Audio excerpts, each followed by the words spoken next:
Let's talk about the show's Emmy history. How did you feel when it was first awarded an Emmy in 1953? Yeah, we didn't win one, you mean? Bitter. I mean, bitter the Sour Grapes Award. Bitter to this day. No, well, of course it was thrilling. We were all at the same, you know, in those days you sat at a table and had dinner. There were no Writers' Awards, were there? No, there weren't any, so we didn't expect anything. So you know, everybody was thrilled and jumping up and down. It was terrific. And one year, Lucy was unable to attend the ceremony. It was 56, and you accepted for her. Yeah, she was in a strange category. It was like best actress in a series or something. You know, they changed the categories different times. And I think, and she didn't go, she thought that was sort of funny. And she said, if I win, will you get it? And I said, sure. So, of course, I got to go up and get it. Oops. What? Something ringing here. Oh. There was no writing category until when? Like later during the series run? I know when Lucy won in 56. 53. Oh. Well, the first time. Or she's right in it. She said there's got to be a writing award. And I just remember that, but I don't remember when it started. She's always been a very gracious performer. Whenever she's on talk shows, she'll always give the writers credits. And a lot of the comics don't do that. They like to think they wrote themselves. You know, the Jackie Gleasons, and not to name names, but I just did. She's been magnificent that way. When Jess, how did you find out Jess was going to leave the show? Well, he told us, I'm sure. Yeah. Yeah. He decided, and then stayed on that season. I mean, so it was an early decision. It was not like it came out of the blue. Right. And so that was probably why he brought Children Wisecraft, So they get used to it, them. and we'd all have the transition. And how did his departure affect the show? well, we were sorry to see him go, because We learned a lot from Jess, because he Oh, yeah. was more seasoned than we were back in the radio days, so he taught us a lot. and so, but it was his choice. And at the time, did they bring in another producer? Was that when they brought in Burt Granite? I don't think so, but I'm just trying to think who did took Desi over. take over? There was some, yeah. Was there rivalry between Desi and Jess? Was there a power struggle? It was a little, There yeah, was some. yeah. Yeah. Because it had been Jess's show on radio. Yeah, Well, that's yes, true. yes. And then all of a sudden, we had Mhm. somebody owning the company, which changed the dynamics of it. Another, Tipping. and later in the, I believe it was the last season of Half Hours, 56, 57, you aged little Ricky to... Yeah. I aged quite a bit myself. Did you? Yeah. Was there a reason, what was the thinking behind aging him? Well, to give better stories. Well, give him lines, and so you could do stories. It's hard to do stories with babies, or little 2-year-olds, and also you can't do a lot with them on the set in front of an audience. You know, you don't know what they're going to do, and so. Anybody with a kid in the show, they come in and say, "Hi there, Daddy. Oh, I got to go to my room." Off they go. You notice they go to their hang room a lot. around. Also, they found Keith Thibodeau, who was a little tiny boy, played the drums, so we could use that. Yeah. And Didn't so start drumming in real life, but real tiny. Almost on he his- came in and played for us. Yeah. And we saw him. We said, yes, well, On a side because we chair. could use, at least, get 2 or 3 stories out of that anyway. I saw it the other night. Boom, boom, boom, boom. But she did rhythm. Remember, Oh. crack the eggs. Marvelous. How was that? It was a cute show, Madelyn. would I love- taped it for you. Was there a grand plan before the 56, 57 season to move them mid-season into the country? I don't know if it was a grand plan.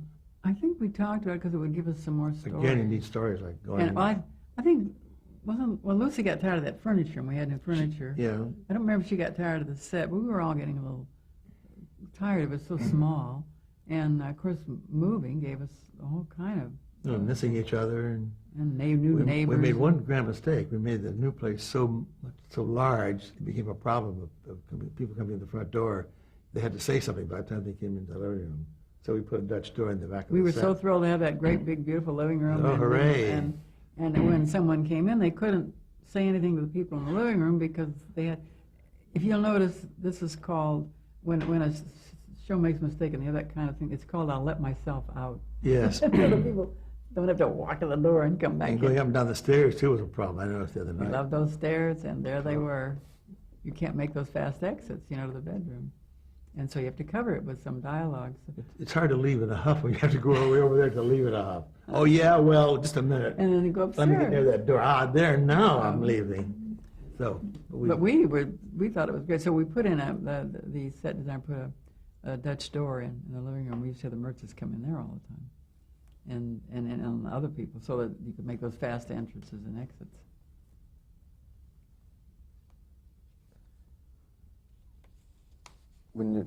Did you know that was going to be the last season, 56, 57? I don't think so. I don't think so. I don't remember when we found that out. Did you know the last half hour would be the last half hour? I mean, by the time you got to the end of the We season. probably knew that. I guess. Well, I don't know.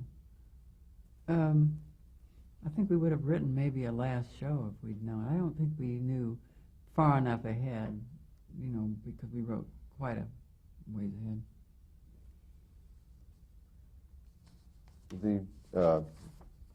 When did they first approach you about hours? Did you start thinking in terms of doing the hour format? Was it?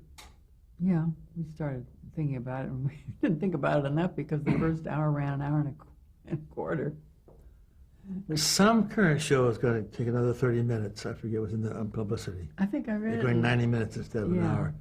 We went 15 minutes over, and Desi called, Westinghouse or somebody? United States So- Steel. United States Steel was on Steel. after, and he called and bought the 15 minutes. I don't think there's ever been an hour and 15 minutes show since. In those days, there were some little, early TV, they had 15-minute shows, That's right. 8 to 8:15, like a little musical show or something. Yeah, Donna Shore was 15 minutes. Yeah. But only Desi would do that. Yes, This is yes. what Why he was people so say to great. him, you can't do that. He says, why not? Why not? Just give him a call. Call Bridget Bardot. I'll call U.S. Steel, sure. Which saved the show. Otherwise, it'd be just cut to ribbons. 15 minutes is a lot. Can we talk about some specific episodes?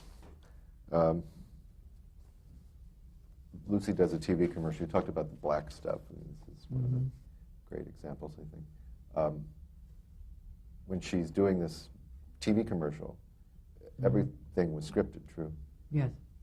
It took us a day and a half to get that name, too, which I can't pronounce now. What is it, Madelyn? Vita? Vita Benjamin? Benjamin, I think. That was a tough one. It And really you- takes a day and a half. The most amazing thing, she didn't use any cue cards, and she did that No. whole thing in one take, which she did a lot. She and Harpo, same thing. They just did it in front of the audience. And they didn't need any retakes. Amazing.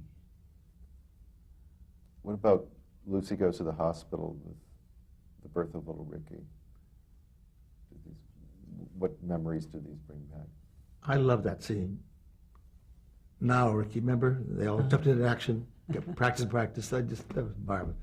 Beautifully written, if I may say so. It really was, and well acted, and well shot. It was a lovely scene. It was really fun because to have the real baby be born on the same night as the show, and then it turned out to be a boy. In those days, you couldn't tell whether it was going to be a boy or a girl. And we just said, well, make it a boy because we had to do something. And it was really exciting, and there were headlines in the paper. It was amazing. Everybody was talking about it. Was Eisenhower supposed to do something that day and got knocked off the front page? What was it, wasn't It's it? inaugural, I think. Something real big.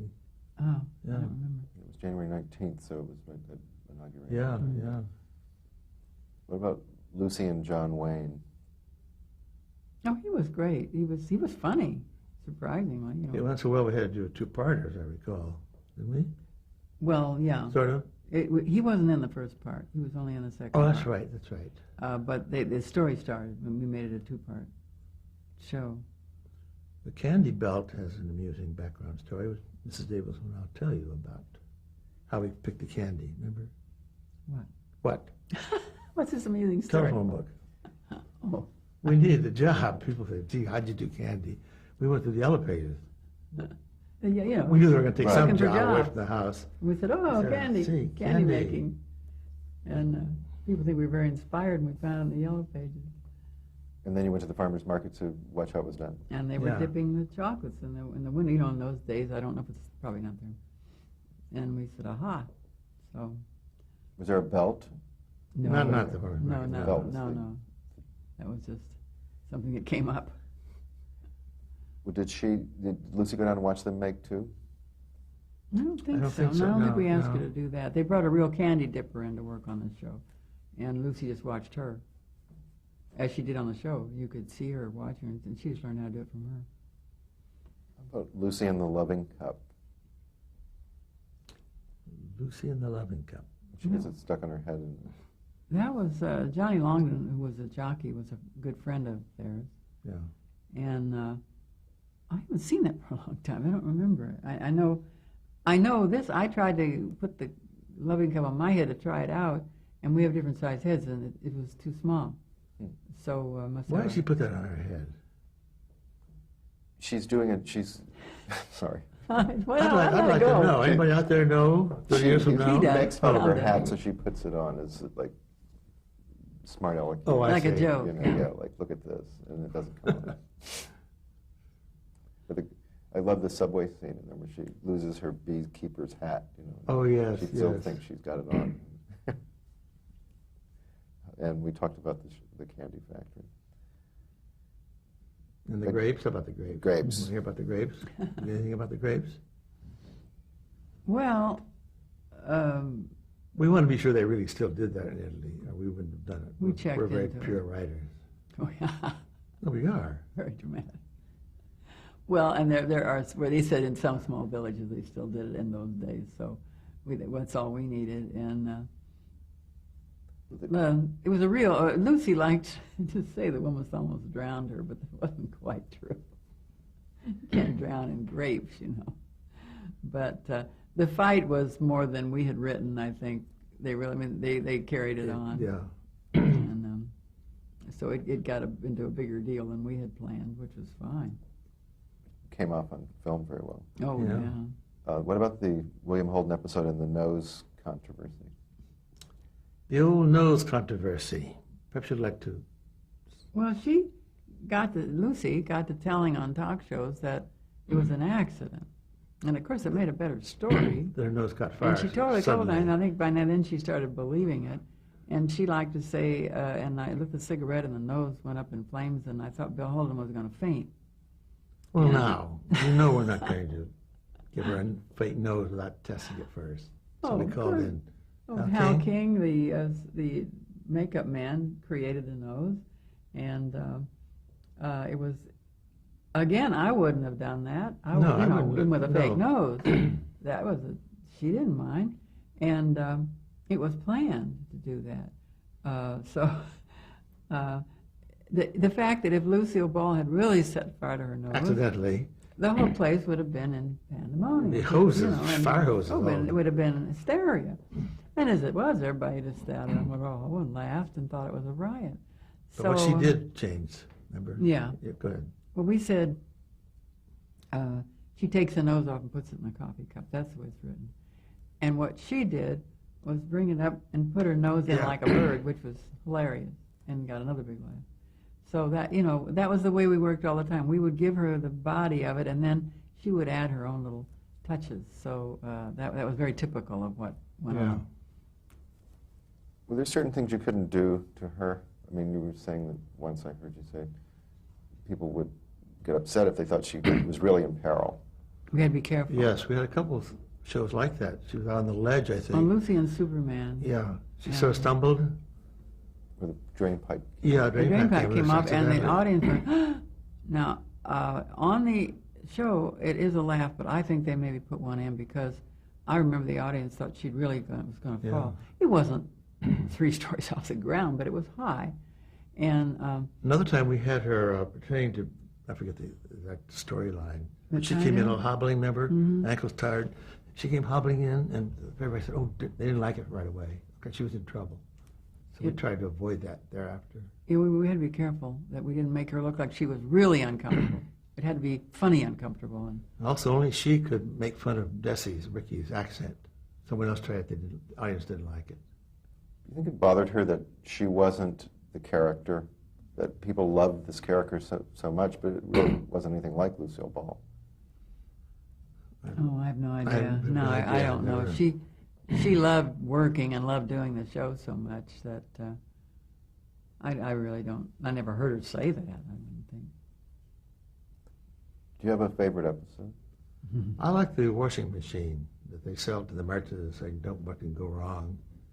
And the back and forth out on the back porch started giving it mine. Oh, now it's worth something I want it. No, you don't. For some reason, that just tickled. That and the roulette in Monte Carlo. Not because I'm in the scene earlier with a fizz, but I saw it the other night. That has many good writing beats to it. I just love that one. Well, it was in both cases it was greed. It was greed. You can't yes. beat greed. You can't beat greed. for being funny. If people get greedy, they just do. And when people see somebody else, they say, "Oh, well, I wouldn't do that," but they would. When we would plot, we'd say, what are we going to do this week? Jealousy, romance, lust, greed. Greed. Let's do some more greed, envy. I think the one that makes me laugh the most is the candy. I have to laugh every time I see it. They were just You brilliant. in America. Everybody loves that. Lucy and Vivian were just brilliant in that. When you went to the Lucille Ball Desi Arnaz show, the hour version, were you ever approached about doing anything on the anthology, Desi Playhouse? We did do one with Lucy and Aldo Ray called K.O. Kitty. Oh, yeah. It was an hour. Inherit the Prize Fighter or something? Yeah. And don't ask us the story. I think that's the only one we did, isn't it? I Yeah. believe. Yeah. Some of the hours were good. Some, when you do a show for an hour, you have to stretch it. They don't really hold up, in our opinion. Your hours? Yeah. Some do. Some didn't. Danny Thomas. I Danny think, Thomas was terrific. great. That was because that had a big last scene. The other ones were on location in the the sulky race of the uranium in Las Vegas. They get away from the kind of comedy we like, but they're all right. Yeah, I mean, it's still great Lucy stuff. What about creating Guessword Ho or adapting Guessword Ho for Vivian Vance? Did you work on We that? weren't involved in that. No. Do you remember any of Vivian's reaction toward, this is a better question, was there a talk of a spin-off for Vivian at any time? I think there was a lot of talk of spin-offs, but I couldn't tell you now why it didn't do it. But we didn't. I don't know why. We No, I would don't like either. to. You took a leave of absence during the hour period. We did. Why did you do that? All that work we've mentioned earlier, work in that room, the whip, stay in there. Yeah. Actually, We were worn out. I had a child, and I decided I want to stay home for a while, and that was one of the main reasons for me. I wanted to go to Rome and become an artist and take my guitar and my wood carving tool and become Italian. Couldn't find an apartment, unfortunately. So Desi called her first. Remember he called you in? You came Yeah. in with your little child in your arms? No, I didn't. Yes, you did. I didn't have my child. Wasn't he with going to put in a nursery for you? He said he would. He was so funny. We talked, and he wanted to know if I wanted to come back to work. And I thought, well, the hour show, you wouldn't have to work every week. You know, you could do the show and then About have more 4 a time. year or something. And I thought it sounded kind of interesting. And he said he would put in a nursery for my child, and I could have the first nursery. What do you call it? Childcare. Childcare thing in a studio. And he offered to send me a round trip ticket, Rome, LA back to Rome, if I didn't like the deal when I got back here. So he Really, I paid to did. bring him back. And that was Desi. Desi at his best. Because in the middle of the conversation I had with him, Bob was still up in Europe, and he started laughing. He said, "You know, I'm conning you." And I said, "Yes, I know." And he did. So we came back to work. Were there any of the episodes that you missed while you were out? One, There's one. with Marie Chevalier. Bob Shore and Bob Weisskopf wrote that. With somebody else. Not Everett? No. Yeah, Freeman. Freeman, yes. Yeah. Mhm. He has so much time. We would go in sometimes to negotiate with him. Look, we're not going to do a pilot. You got that straight? We're not going to. We go to the meeting. Tell each other. We'd say, we're not going to do that. We come out, agree to do a pilot, 2 movies, and a musical Broadway show. He was so persuasive. Do you recall what the pilot was? Oh, Well, we were forget. talking about doing one with Phil Harris. That's right. I don't know what He was always dragging people into meetings. Mm-hmm. Yeah. Well, I don't think we did it. Nichols and May, once we met, to do a show they didn't want to do one. They were wise. Were your duties different when you came back?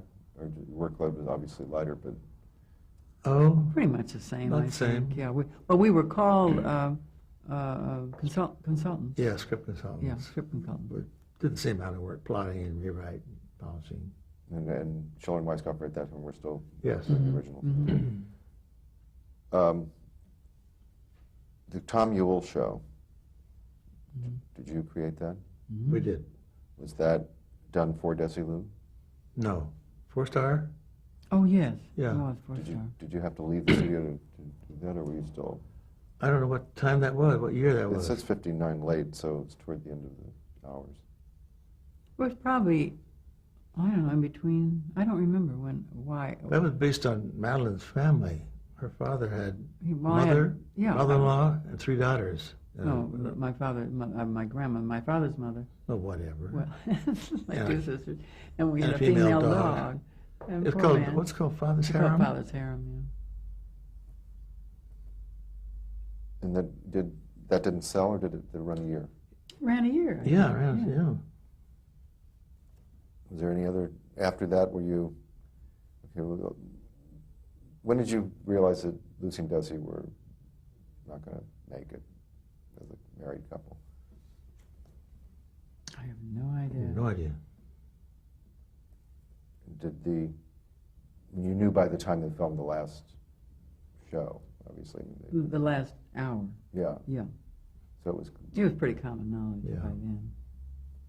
Was there a big change in the atmosphere on the set in those days? Was it? Well, I don't remember that. They were really unhappy about it too. They just couldn't seem to stay together. So But they always really loved each other, always called each other for advice when they were divorced and remarried. They were always calling, how you doing? we were having a meeting with Desi in his office when we later worked for him and did the mothers-in-law for 2 years. You could always tell when he was talking to her. I knew by his tone of voice. Yeah. Of course, he wouldn't take a lot of calls, but I knew he was talking to her because of his voice. He was still very fond of her. The final show, was it a sentimental experience for you? Did you feel that, when they kissed for the last time, that this is the end of it? I think we felt kind of funny about Yeah. it. I don't recall. It was an end of, like the end of an era. So you're bound to feel a little sad. So you had, between the end of the hour shows and the Lucy show, when Lucy had gone to Broadway, what did you guys think you were going to do?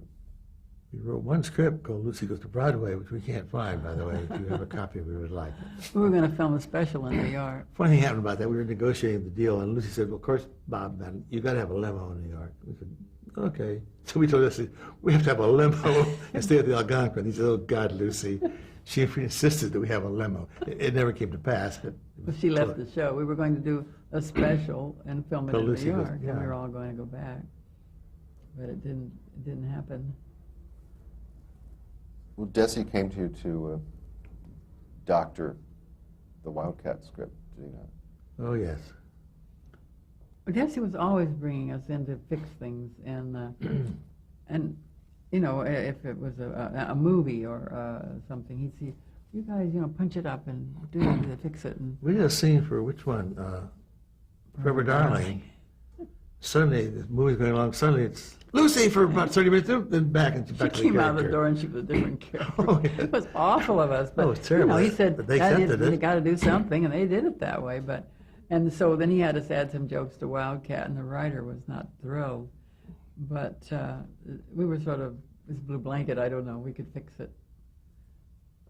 Well, certainly no one knew the Lucy character better, and that's what everybody wanted. When you got to the Lucy show, were you gung-ho about going back into another series, or did you? We're probably gung-ho-ish, yeah. I think so, yeah. How different was it?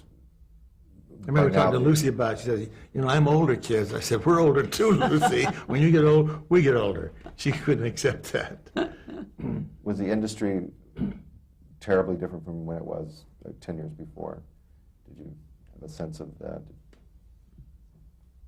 I have no idea. No idea. I don't remember why it would be, you know, when you're writing kind of funny is funny, I mean, whatever. And if you're writing for Lucille Ball, you just, okay, a whole new set of circumstances. Some of the shows that we did then are really some of my favorite. When she was on the stilts, and in the shower. when they were in the shower, and there was some of those were really funny. Oh, and there's another one I just happened to see. Someone sent it to me. Where is that the one she had a kangaroo outfit? Yes, yes. She was in a kangaroo suit. She was funny. And spilled hot soup in her pouch and things like that. She was pretty amusing. On the Lucy show, you, again, were head writers, Yes. and you had Bob Children, Bob Yeah. White's Yes. and stuff. They do all of them. Here's some other We did write some freelance writers yeah, too a few. along the way. Yeah. Did you sense any change in the audiences? Were they the same? Were they more sophisticated, or did you write differently in any way? That I don't think we wrote differently. I don't know. Lucy's audience was so loyal that and of course she got good ratings. It would be hard to tell because that studio audience just adored her. So I don't. They didn't have that great bite of the two couples that I Love Lucy had. We knew that, but we still You tried. couldn't do the married humor, you know. But We gave them boyfriends, and they didn't last, and it wasn't quite as much fun, but it was still pretty good. How much did you depend on the Irene Campen book? Was that None. they always said this was Well, based on this? I forgot it was based on until I saw it the other night. I'm trying to remember. Dick Martin was in it first as a neighbor, Yeah. and that may have been from the book, but I'm not sure. I don't know. I don't remember really what. I don't think a lot of it because we had Lucille Ball, you know, and it was not that character. It was just a thing of two women without husbands and how they coped with their kids. You know. Did you still feel like you were writing for Lucy Ricardo? I mean, that came. She wasn't quite as I don't mean infantile. I know. Innocent, perhaps. Vulnerable. Vulnerable. Yeah. Not quite. It wasn't quite the same. No, she was a little more sophisticated. She didn't have Ricky will kill me when he gets home. Maybe Dick Martin might get mad, but he's not going to kill her when he gets home. Why was the first season in black and white? Wouldn't you like to know? I have no idea. Well, Madelyn, you know everything. This is the first time I heard it was. I don't know. Black and white. Goodness. I don't know. Was color not around then or something? I have no idea, Tom. Don't know. Can't figure that one out. We can find a reason if you like. Yeah. I said, look here, I want to do some black and white, Madelyn. I don't care what you say. You want to do it in color? Forget it. We're doing it in black We and did white. film noir. Film noir, that's it. She always seemed And funnier in blonde. black and white. Though. Really? You know, it's like when you look back on them now. It's like Mm-hmm. Was there anything you put in it to keep the audience from thinking it was Lucy Ricardo? Was there any kind of deliberate measure that was taken to keep this separate? I don't think I so. don't think so. You're looking into this very deeply, Tom. We just called, what are we going to ever do this week? We had Mr. Mooney. Was it Mr. Mooney? Mr. Mooney there was Charlie Lane. Well, Charlie Lane was the first banker. First banker, and then I think Mr. Kind of back to bankers. I didn't realize that. Mhm. You know, how did Lucy feel about the show? Oh, she loved working. She loved working. I think she liked it. She quite often, I think, would say, and as time went on, well, this is it. This is my last season, and then But she loved to work. they'd talk her back in it for various reasons, but she loved working. That was her life. Yeah. And being in front of the audience, it was hard for her to say no when somebody said, well, come on, do one more series, one more year. I think she couldn't resist. We're going to end this tape here.